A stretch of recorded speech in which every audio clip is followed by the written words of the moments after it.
Muchas gracias, señora presidenta. Egunon guztioi.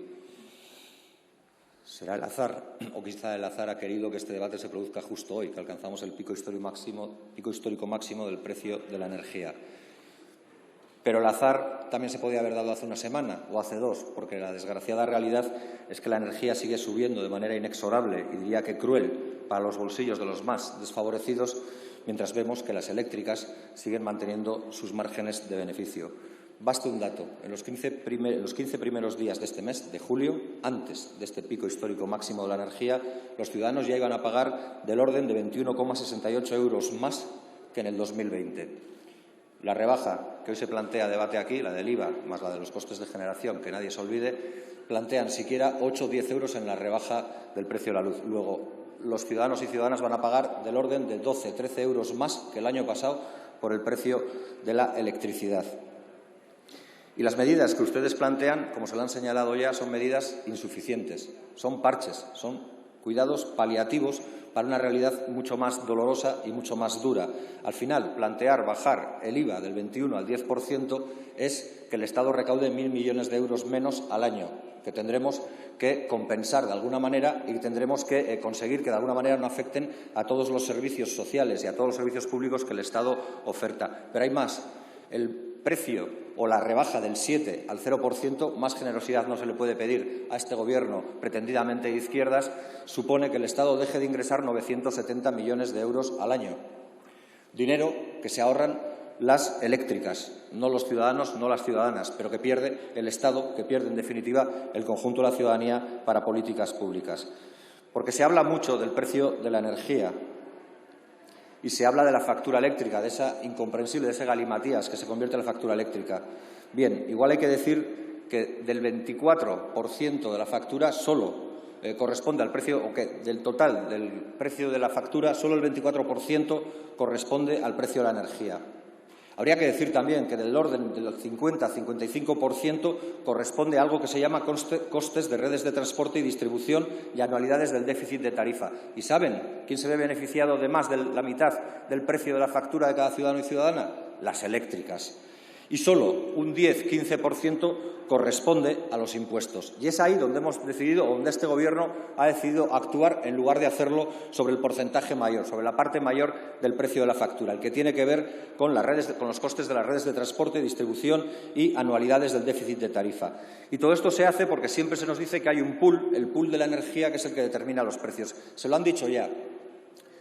Si todos y todas o muchos países se ven obligados a acudir al mercado internacional y no todos deciden incrementar las tarifas del modo en el que se hace en el Estado español, habrá que mirar en el Estado español por qué aquí sí se incrementan. Y ahí que nos encontramos con el famoso pool de la energía. ¿Y qué es el pool de la energía? Para que se me entienda mejor, pues los generadores y comercializadores de energía. ¿Y quiénes son estos generadores y comercializadores de energía? Pues son el oligopolio eléctrico. Son Endesa, Iberdrola, Naturgy y EDP. Son, sobre todo, Endesa y Iberdrola, que controlan más del 70% del mercado eléctrico. ¿Y decide este Gobierno poner coto a esa posición de predominio y de determinación de los precios a los ciudadanos y ciudadanas por parte de las eléctricas? No. ¿Decide exigirles más? Tampoco. Llevamos más de un año pidiendo desde esta tribuna que el Gobierno pusiera algún tipo de impuesto, de fiscalidad, que permitiera que aquellas empresas que se han beneficiado incluso más durante los tiempos en los que estamos viviendo de atravesar la pandemia pudieran pagar más.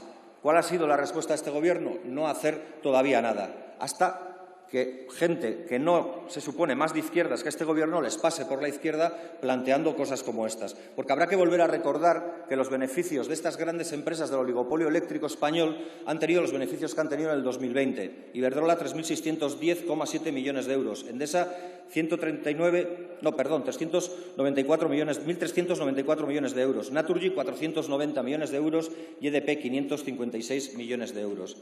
Y alguien dirá que ¿por qué cargamos siempre contra los oligopolios? ¿Por qué sembramos la duda sobre los oligopolios?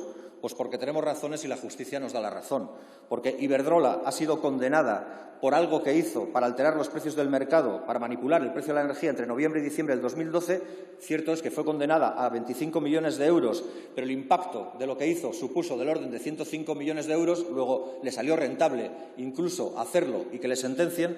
Que Naturgy también fue condenada con 19,5 millones de euros porque presentó precios elevados entre octubre del 16 y enero del 17, o porque Endesa, que también fue condenada a 5,8 millones de euros por hacer lo propio también entre octubre y enero del 17. Todas estas empresas con beneficios escandalosos alteran los precios a veces del mercado y lo único que encuentran son sanciones que se encuentran muy por debajo del beneficio que han obtenido con esa alteración. Así es difícil poder atajar esta realidad. Nosotros les hemos pedido de manera reiterada que sancionen más y que recauden más a quien más tiene, y en este caso a las eléctricas, porque se han beneficiado de una situación de privilegio y yo diría que de predominio del propio mercado. No entendemos por qué siguen sin intervenir o siquiera plantearse la creación de un ente público. Entes públicos que ya se están planteando en diferentes autonomías, incluso en la de Asturias. Quizás el señor Martínez Oblanca pueda tener algo que decir ahí o tener algo que pintar en esa posible energética asturiana. Pero, en cualquier caso, si ustedes no hacen nada, seguirán alimentando la idea del mito de la caverna de Platón, que es que nos tienen mirando de espaldas a la realidad para que veamos sombras que nos proyectan una realidad que no es y que nos dice que el precio de la electricidad tiene que indubitadamente seguir subiendo porque no hay nada que hacer y porque todos son factores externos. Pero, además, así se seguirá sembrando en la ciudadanía una lógica desconfianza hacia el poder político, porque verán que las puertas giratorias, esas que me llevaría a toda una intervención relatar aquí con nombres y apellidos de gente ilustre de la política española que ahora se encuentra viviendo a cuerpo de rey o a papo de rey en los consejos de administración de las eléctricas, sigue teniendo mucho que ver en la posición de cualquier gobierno. Si la energía es un sector estratégico y la electricidad un bien común, la intervención del poder público se convierte no solo en una posibilidad, sino en una obligación, sobre todo cuando hay pobreza energética. Y termino con una cuestión.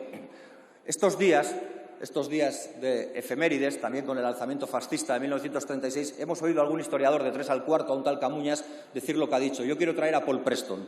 Paul Preston decía que en ese momento se cometió el error de pensar que si se pausaban los ritmos de cambio, la reacción se calmaría. Pero eso no pasó y la realidad la sufrimos durante 40 años. Muchas gracias, señor Matute.